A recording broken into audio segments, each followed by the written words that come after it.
জগদ্দল বিধানসভার ৩০ নম্বর ওয়ার্ডের নতুন গ্রাম মিনিস্টার পাড়া। দিনের মতোই স্বাভাবিক ছিল সবকিছু, কিন্তু হঠাৎই সেই স্বাভাবিকতার আড়াল থেকে বেরিয়ে এলো এক চাঞ্চল্যকর ঘটনা। স্থানীয় বাসিন্দা দিলীপ বৈরাগী নিজের বাগানে জল দিচ্ছিলেন।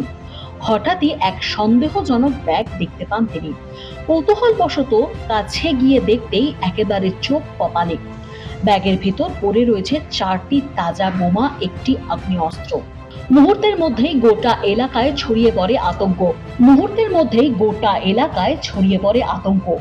যে বাগানে ফুল গাছ থাকার কথা সেখানে মিলছে বোমা, যে পাড়ায় শিশুদের খেলাধুলো করার কথা সেখানে পড়ে রয়েছে আগ্নেয়াস্ত্র। সাধারণ মানুষের মনে একটাই প্রশ্ন, এত বড় বিপজ্জনক সামগ্রী কি করে এলো? বেলায় গাছে জল দিতে গেছিল আমার শ্বশুর আমাকে ডাকে, তো বলে ব্যাগের মধ্যে কি, তারপরে আমরা একটা লাঠি নিয়ে দেখি ওই বোম পিস্তল রেখেছে। তো কি দেখলেন? ওর ভিতরে বোম পিস্তল রয়েছে। কতটা আতঙ্ক? ভয় লাগছে? হ্যাঁ, ভয় তো লাগছে। আতঙ্কে আতঙ্ক। হ্যাঁ। আপনার নাম? মৌসুমী বৈরাগী। ঘটনার খবর পেয়ে দ্রুত ঘটনাস্থলে পৌঁছায় জগদ্দল থানার পুলিশ।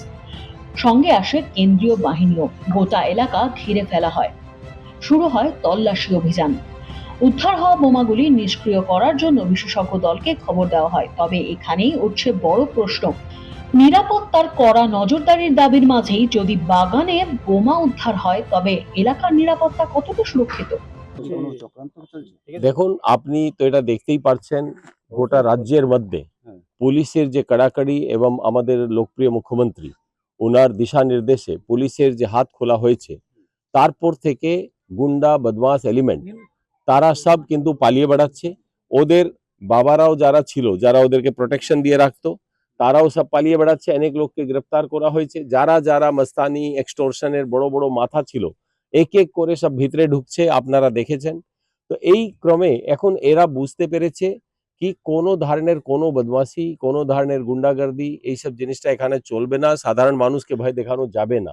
এই সব অস্ত্র বোমা গুলি এরা তৈরি করে রেখেছিল। যদি এরা 2026-এর নির্বাচন জিততে পারতো তো এলাকার মধ্যে কি ধরনের সন্ত্রাস এরা করত, এটা আপনারা বুঝতে পারছেন।